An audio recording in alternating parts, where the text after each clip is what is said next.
So this is the 1962 Continental II stereo round jukebox. We restored this from the ground up. We had to figure it out along the way.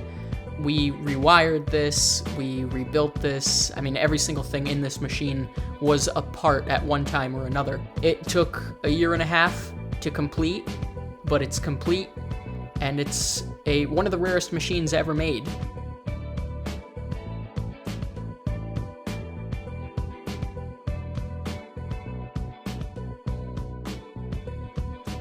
It's really a masterpiece. This was one of AMI's nicest machines.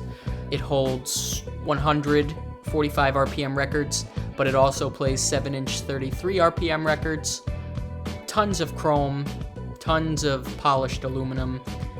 It has a beautiful 60s space sort of look.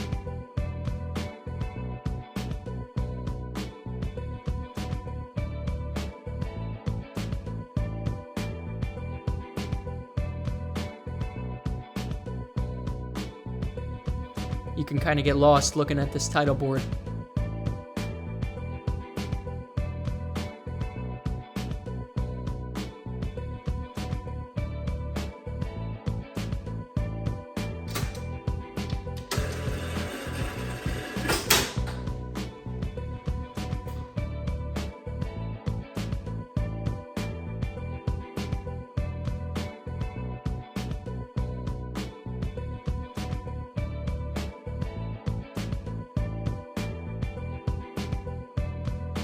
We bought this jukebox knowing that it was really rough and that it was going to need a lot of work and pretty much everything needed to be redone. So being able to figure out how to restore this machine and bring it back to this state was really an amazing experience, because before we worked on this, it was ready for the dump. So we were glad to be able to bring such a piece of history back to life and to slowly figure it out one step at a time. So we got this jukebox in an auction. We pulled it out of an old damp garage. It looked like a dinosaur when we pulled up to the house to pick it up. We'd never worked with a jukebox like this, but we knew how rare it was, and we just bit the bullet and we went for it. This is us inspecting the jukebox for the first time at our house. We had just literally taken the cover off of it and we wheeled it up to the front of the tailgate. This machine has so many irreplaceable parts, and when we got it, it was very badly damaged. We took so many pictures of this machine as we were trying to restore it. Every step, I've got over 2,000 of them in my phone. You can see the chrome is totally shot. The paint on the door is totally shot. Rusty handles. Rusty dented up side panels that are completely irreplaceable, along with damaged aluminum trim. We had to straighten all of the trim out. Here we are inspecting it in the garage for the first time. We have the back doors opened up. We're looking at the mechanism. We're looking at the amplifier. It's so complicated, but once you figure it out, it starts to make sense. The insides of the doors were just shot. The top, absolutely terrible. The title board, yellowed, faded. The dome, the plastics, faded, dirty. Chrome peeling. Missing an original speaker, as you can see to the left. Everything's super dirty, super neglected. But we stripped the whole cabinet down, we took everything out of it, and you're gonna see that. That's a lock, almost irreplaceable. Can't find them, the originals anyway. Damaged wood on the bottom, somebody breaking into the coin box, tearing up the trim that's alongside it. But we got to work, we started filling some dents, taking everything that was damaged, which was pretty much everything on the machine, taking it off and rebuilding it, fixing it.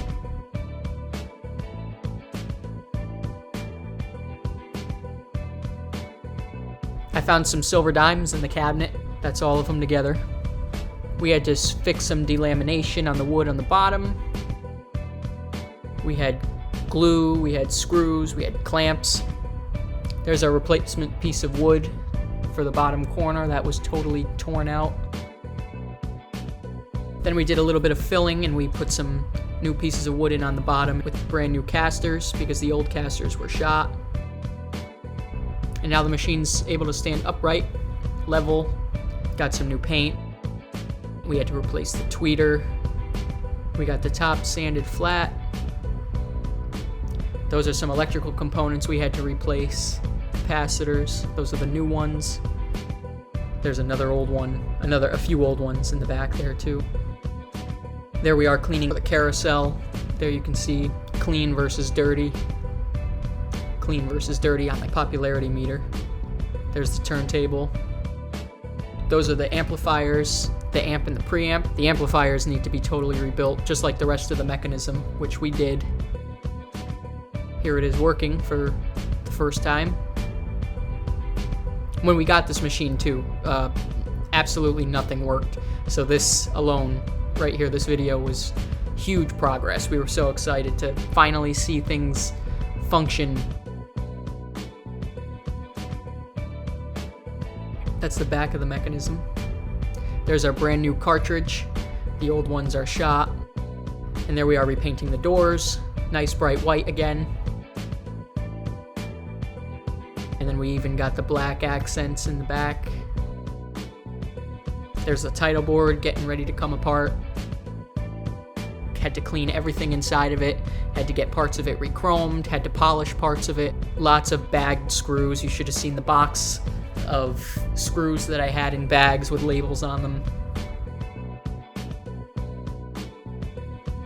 There's the faded plastic, and dome bezels, and all kinds of stuff. Here's everything starting to get ready for chrome. We shipped it all the way out to Utah, and so that was a little frightening, sending such irreplaceable parts all the way across the country. There we are polishing some parts. Those are the sides of the title board. Nice and shiny, new plastics. There's our side we straightened out and repainted. The mechanism back in the machine. Starting to put the doors on. Nice new fresh paint. Makes these look really good. And here we are cutting out our new top out of Formica. Turned out great. Starting to light things up. There's Chris. There we are putting the title board back on. And slowly but surely, parts kept going on, as you can see. We had to sand and repaint those plastic pieces that go under the dome. They were really bad. Took a lot of time, but they turned out great. We restored this machine back to its original working and look. Nothing different, nothing new, aside from the fact that we converted it to LEDs, just so that the fluorescent lights didn't burn out the plastic. We also restore all kinds of other things. As you can see, we did some other jukeboxes.